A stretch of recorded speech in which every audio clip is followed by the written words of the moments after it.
बिस्मिल्लाहिर्रहमानिर्रहीम अल्हम्दुलिल्लाहि रब्बिल आलमीन वस्सलातु वस्सलामु अला सय्यिदिल अंबिया'i वल मुरसलीन।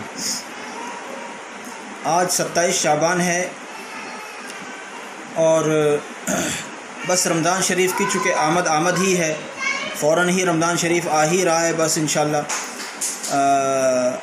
हम सब के सब रमज़ान के लिए इंतज़ार में बैठे हुए हैं। हम सबको अल्लाह रब्बुल इज़्ज़त से दुआ करनी चाहिए, अल्लाह हमें रमज़ान शरीफ तक पहुँचा दे, यानी हमारी ज़िंदगी हमें वफ़ा करे और रमज़ान तक हम पहुँच भी जाएं और अल्लाह करे हमें रमज़ान शरीफ की क़द्र की भी तौफ़ीक़ नसीब हो।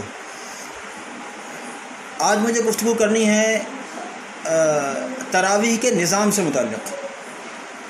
ये बात तो पहले ही वाज़ेह हो चुकी है कि तरावीह का इंतज़ाम घरों में करना है, घरों में रहकर तरावीह पढ़नी है। लेकिन अब कई लोग इस मसले को लेकर उलझे हुए हैं कि घरों में तरावीह फिर किस तरह से पढ़नी है। इसके लिए बड़ा आसान है। अभी आप लोग घरों में नमाज बाजमात पढ़ भी रहे हो माशाअल्लाह अपने फैमिली के साथ। इसी तरह से तरावीह की नमाज भी घरों में रहकर अपनी फैमिली के साथ पढ़ें।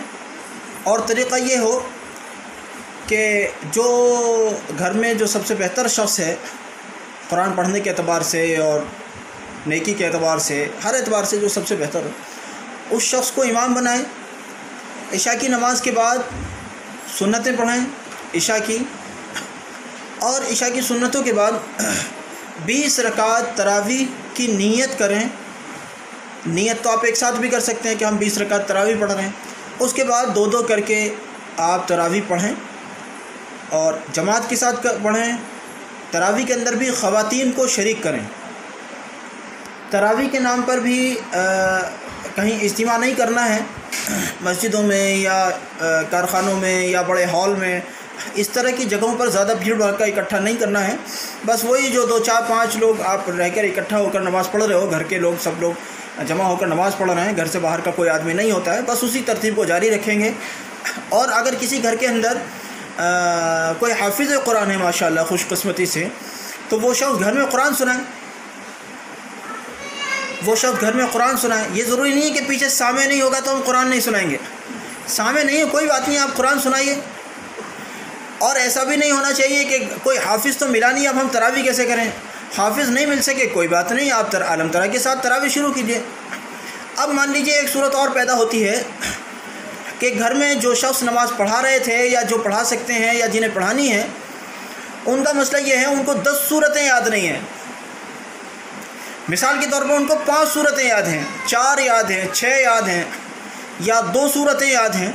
वो उन्हीं 2 सूरतों को बार बार रिपीट करते रहें। उन 4 सूरतों को जो उनको याद है उन्हीं को बार बार रिपीट करते रहें और उन्हीं सूरतों के साथ वो 20 रकात पूरी करें। बड़ा आसान है।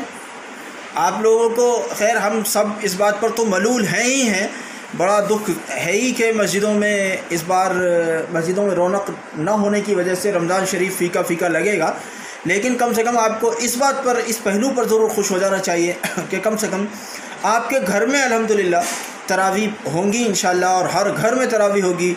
सारे घर के लोग, बच्चे, बूढ़े, जवान, मर्द, औरतें, सब लोग शरीक होकर इंशाअल्लाह तरावीह पढ़ेंगे।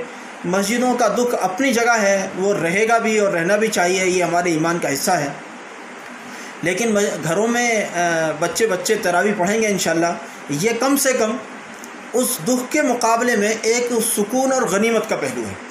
इसलिए तैयारी कीजिए। 1-2 दिन हैं बस तरावीह में शुरू होने में इंशाअल्लाह। जैसे ही चाँद दिखेगा तो फ़ौरन तरावीह शुरू हो जाएगी। और चाँद का भी हम ऐलान करेंगे इंशाअल्लाह यहाँ यूट्यूब से, तो आप हज़रात चाँद के मुताल्लिक़ जानने के लिए भी यहाँ रुजू कर सकते हैं। बहरहाल आज हम तरावीह के मुताल्लिक़ ये बात कर रहे थे और हमारा ये तरावीह का सिलसिला एपिसोड वाइज चलेगा इंशाअल्लाह। अगले एपिसोड्स इंशाअल्लाह तरावीह के सिलसिले में आते रहेंगे। उसमें आपको बहुत काम की बातें मिलेंगी। और रमज़ान के सिलसिले में भी खुसूसी एपिसोड्स हम शुरू करेंगे इंशाअल्लाह। अभी वो हमने शुरू नहीं किया है, बहुत जल्द इंशाअल्लाह उस पर भी काम कर रहे हैं। उस पर भी बहुत जल्द इंशाअल्लाह आप हज़रात के सामने उसके से जुड़ी हुई जानकारियाँ सामने आएंगी। जज़ाकुमुल्लाह। अस्सलामु अलैकुम व रहमतुल्लाहि व बरकातुहू।